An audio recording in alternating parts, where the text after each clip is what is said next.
उत्तर प्रदेश के एक छोटे से गांव में राहुल और आयशा नामक नवविवाहित जोड़ा रहता था। राहुल एक उत्साही युवक था जिसे नई जगहों पर घूमना बहुत पसंद था। दूसरी ओर आयशा को रोमांच पसंद था, लेकिन वह हमेशा सोच समझकर कदम उठाती थी। राहुल अक्सर अपने दोस्तों से गांव के आसपास की रहस्यमयी जगहों के बारे में सुना करता था और उन्हीं कहानियों में से एक थी जंगल का छलावा। गांव के बुजुर्ग बताते थे कि वह जंगल रहस्यमयी है। कई लोग वहां गए लेकिन वापस नहीं आए। कुछ लोग लौटे भी तो इतने बदहवास और डरे हुए थे कि उन्होंने कभी बताया ही नहीं कि वहां उनके साथ क्या हुआ था। कुछ ने कहा कि वहां रास्ते अपने आप बदल जाते हैं, तो कुछ ने दावा किया कि उन्होंने किसी अनदेखी शक्ति को महसूस किया था। राहुल को इन बातों पर बिल्कुल भी यकीन नहीं था। वह हमेशा सोचता था कि ये सब अंधविश्वास हैं जो लोगों को डराने के लिए बनाए गए हैं। एक दिन उसने आयशा से कहा, चलो इस बार हम उस जंगल में घूमने चलते हैं जिसे लोग रहस्यमयी कहते हैं। देखना वहां कुछ भी अजीब नहीं होगा। आयशा ने चिंता भरी आवाज में कहा, राहुल हमें नहीं जाना चाहिए। अगर वहां सच में कुछ हुआ तो। राहुल हंसते हुए बोला, अरे ये सब बुजुर्गों की कहानियां हैं। हमारे पास मोबाइल भी है, नक्शा भी, और मैं हमेशा तुम्हारे साथ हूँ। डरने की कोई बात नहीं। आखिरकार आयशा मान गई। अगले दिन वे सुबह जल्दी उठे और सफर के लिए तैयार हो गए। सुबह की पहली किरण के साथ राहुल और आयशा ने अपनी यात्रा शुरू की। रास्ते में ठंडी हवा चल रही थी और आसमान बिल्कुल साफ था।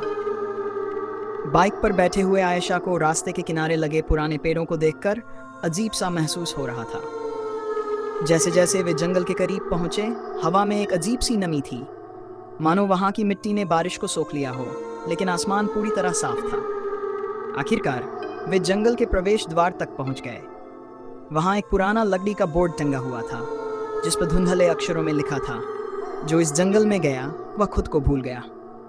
आयशा ने राहुल का हाथ पकड़ लिया और कहा, राहुल ये जगह सच में अजीब लग रही है। हमें सच में अंदर जाना चाहिए। राहुल मुस्कुराया, अरे ये बस लोगों को डराने के लिए लिखा गया होगा। राहुल ने बाइक पार्क की और दोनों पैदल जंगल में आगे बढ़ने लगे। जैसे ही वे अंदर घुसे, जंगल में घना अंधेरा था। सूरज की रोशनी मुश्किल से ही नीचे पहुंच पा रही थी। पेड़ों की टहनियां इतनी घनी थीं कि आसमान दिखाई नहीं दे रहा था। अंदर घुसते ही उन्हें पक्षियों की चहचहाहट सुनाई दी, लेकिन धीरे धीरे वह आवाज भी गायब होने लगी। कुछ समय बाद वहां बस खामोशी थी।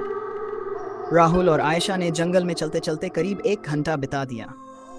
वे एक खुले मैदान में पहुंचे और वहीं बैठकर थोड़ा आराम करने लगे। अचानक उन्हें सामने एक बूढ़ी औरत दिखाई दी। वह साधारण कपड़ों में थी और उसकी आंखों में एक अजीब सी चमक थी। वह बिना पलक झपकाए उन्हें घूर रही थी। जैसे ही राहुल और आयशा उठकर चलने लगे, वह बूढ़ी औरत उनके पास आई और धीमी मगर गंभीर आवाज में बोली, बेटा आगे मत जाओ। ये जंगल तुम्हें अपने जाल में फंसा लेगा। कई लोग यहाँ भटक चुके हैं और कभी लौटकर नहीं आए। राहुल हंसते हुए बोला, दादी हमारे पास नक्शा है, हम खोएंगे नहीं। बूढ़ी औरत ने गहरी सांस ली और कहा, यह नक्शा तुम्हारी मदद नहीं करेगा। यहाँ रास्ते बदलते हैं, जगहें घूमती हैं। आयशा को उसकी बातों में सच्चाई महसूस हुई, लेकिन राहुल ने इसे सिर्फ एक मनगढ़ंत कहानी मान लिया और दोनों आगे बढ़ गए। जैसे जैसे वे जंगल में और गहराई में गए, माहौल और भी अजीब होता गया। अचानक आयशा ने रुककर राहुल से कहा, राहुल हमें पीछे मुड़ना चाहिए। ये जगह मुझे अच्छी नहीं लग रही। राहुल ने नक्शे को देखा और कहा, बस थोड़ा और चलते हैं, फिर लौट चलेंगे। वे आगे बढ़ते रहे, लेकिन कुछ देर बाद उन्हें एहसास हुआ कि वे बार बार उसी जगह पर वापस आ रहे हैं। आयशा की आंखों में डर झलकने लगा। राहुल क्या ये वही चीज है जिसके बारे में बूढ़ी औरत ने बताया था? तभी पास की झाड़ियों में सरसराहट हुई। राहुल और आयशा ने मुड़कर देखा। वही बूढ़ी औरत सामने खड़ी थी, लेकिन इस बार उसकी आंखें काली थीं और वह हवा में तैर रही थी।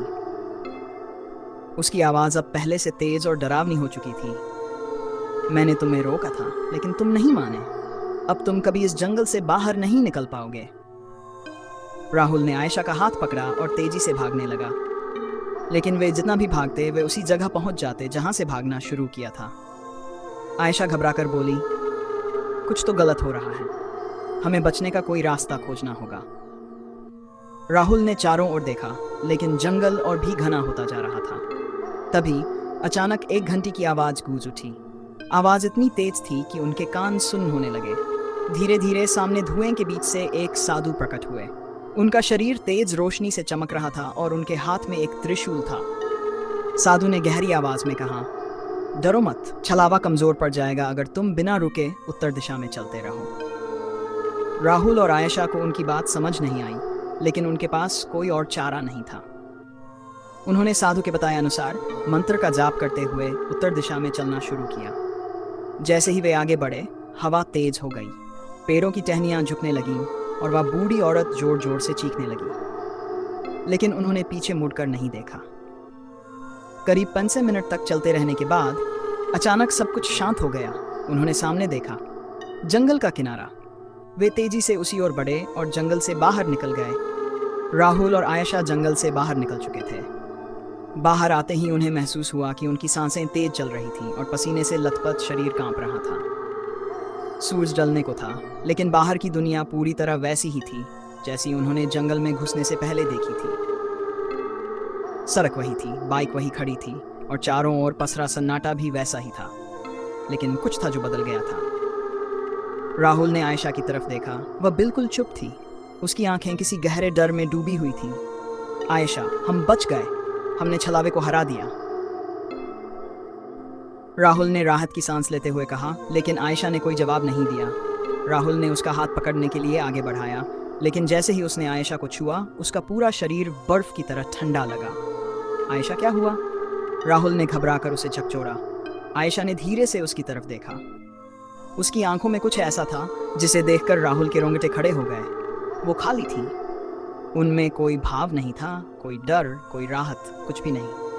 अचानक आयशा ने बिना पलक झपकाए राहुल की तरफ देखा और बहुत ही धीमी आवाज में कहा, राहुल, क्या तुम सच में सोचते हो कि हम बच गए? राहुल के दिल की धड़कन तेज हो गई। आयशा की आवाज कुछ अलग सी लग रही थी, जैसे वह उसकी पत्नी नहीं कोई और हो। आयशा, ये तुम क्या कह रही हो? आयशा ने धीरे धीरे मुस्कुराया, लेकिन वह मुस्कान वैसी नहीं थी जैसी राहुल ने पहले कभी देखी थी। उसकी आंखों में एक अजीब चमक थी और उसके चेहरे पर अजीब सी निश्चिंतता थी। फिर उसने धीरे से कहा, हम जंगल से बाहर तो आ गए राहुल, पर क्या जंगल हमसे बाहर आया? राहुल की रीढ़ की हड्डी में ठंडक दौड़ गई। अचानक आयशा के चेहरे पर एक अजीब परिवर्तन होने लगा। उसकी आंखें और गहरी हो गईं, उसकी त्वचा का रंग थोड़ा गाढ़ा पड़ने लगा और उसके होंठ हल्के से काले होने लगे। राहुल घबराकर 2 कदम पीछे हटा। आयशा, तुम ठीक तो हो? आयशा ने अपनी गर्दन हल्के से टेढ़ी की और मुस्कुराते हुए कहा, तुम्हें क्या लगता है?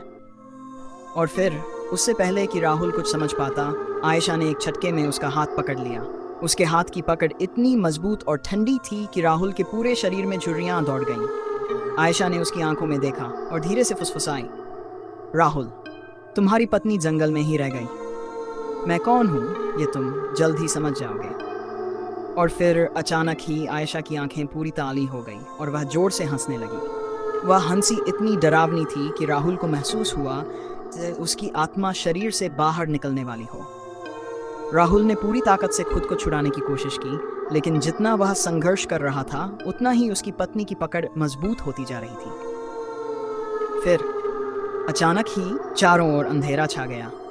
हवा तेजी से सरसराने लगी, पेड़ हिलने लगे और अगली ही पल राहुल जमीन पर गिर पड़ा। उसकी आंखों के सामने सब कुछ धुंधला पड़ने लगा। वह आयशा को देख रहा था, लेकिन अब वह आयशा नहीं थी, वह कोई और थी।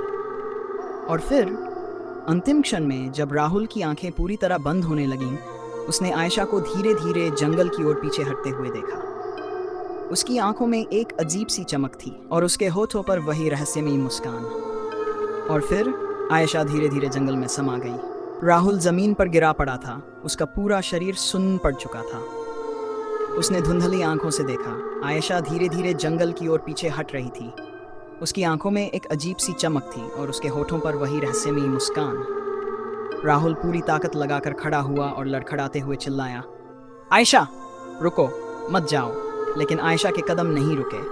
वह धीरे धीरे पीछे जाती रही, जैसे जंगल उसे अपनी ओर खींच रहा हो। राहुल ने भागने की कोशिश की, लेकिन उसके पैर बंधे हुए से लग रहे थे। अचानक जंगल के अंदर से वही भयानक हंसी गूंजने लगी जो उन्होंने पहले भी सुनी थी। राहुल, तुमने मुझे रोकने की कोशिश की, लेकिन अब बहुत देर हो चुकी है। आयशा की आवाज़ किसी और जैसी लग रही थी, गहरी, ठंडी और डरावनी। राहुल की आंखों से आंसू बहने लगे। उसने पूरी ताकत से चिल्लाया, नहीं, मैं तुम्हें नहीं खो सकता। राहुल को अचानक गांव के उस बूढ़े साधु की याद आई जिसे उसने पहले मजाक में टाल दिया था।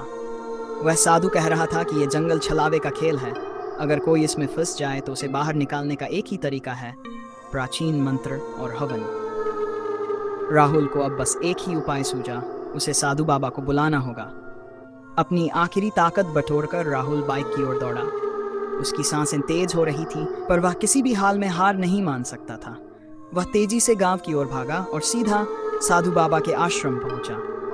साधु बाबा अपने आसन पर आंखें बंद किए ध्यान में बैठे थे।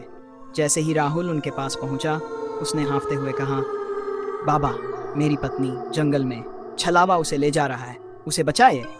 साधु बाबा ने आंखें खोली। उनकी आंखों में अपार शांति थी, लेकिन वे जानते थे कि मामला गंभीर है।